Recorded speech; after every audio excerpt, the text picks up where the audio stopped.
প্রিয় মুসলিম ভাইয়েরা, আসসালামু আলাইকুম ওয়া রাহমাতুল্লাহি ওয়া বারাকাতুহু। আমরা অনেকেই বলে থাকি রাসূল গরিব ছিলেন, 70 কালি কাপড় পরিধান করতেন, ইহুদির বাগান থেকে বা কুয়া থেকে পানি উঠাতেন। আসলে এগুলা সব ভ্রান্ত ধারণা। আল্লাহ পাক কোরআন কি বলে?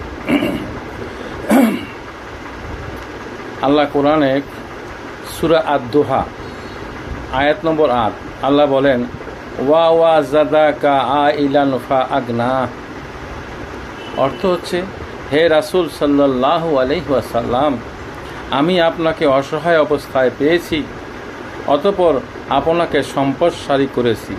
আলহামদুলিল্লাহ। সুতরাং মহামান্বিত আল্লাহ নিজে যে রাসূল সাল্লাল্লাহু আলাইহি ওয়াসাল্লামকে সম্পদশালী করলেন, তিনি কি করে গরিব হতে পারেন? উপরন্তু পরম করুণাময় আল্লাহ হযরত রাসূল সাল্লাল্লাহু আলাইহি ওয়াসাল্লামকে এত বেশি সম্পদশালী করেন যে তিনি তার ধনভাণ্ডারের চাবিসমূহ তার এ শ্রেষ্ঠ মাহবুবের হস্ত মোবারকে অর্পণ করেন। আলহামদুলিল্লাহ। এ প্রসঙ্গে আল্লাহ রাসূল সাল্লাল্লাহু আলাইহি ওয়াসাল্লাম ইরশাদ করেন, একদা আমি ঘুমিয়েছিলাম, আমাকে দেখানো হলো যে পৃথিবীর সকল ধনভাণ্ডারের চাবিসমূহ আমার হাতে অর্পণ করা হয়েছে। বুখারী ও মুসলিম শরীফের সূত্রে মেশকাত শরীফ।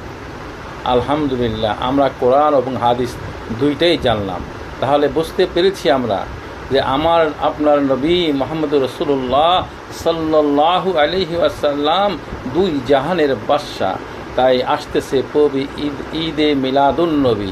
ঈদ অর্থ খুশি, মিলাদুন নবী অর্থ আমার নবী মুহাম্মদ সাল্লাল্লাহু আলাইহি সাল্লামের শুভ জন্মদিনের খুশি।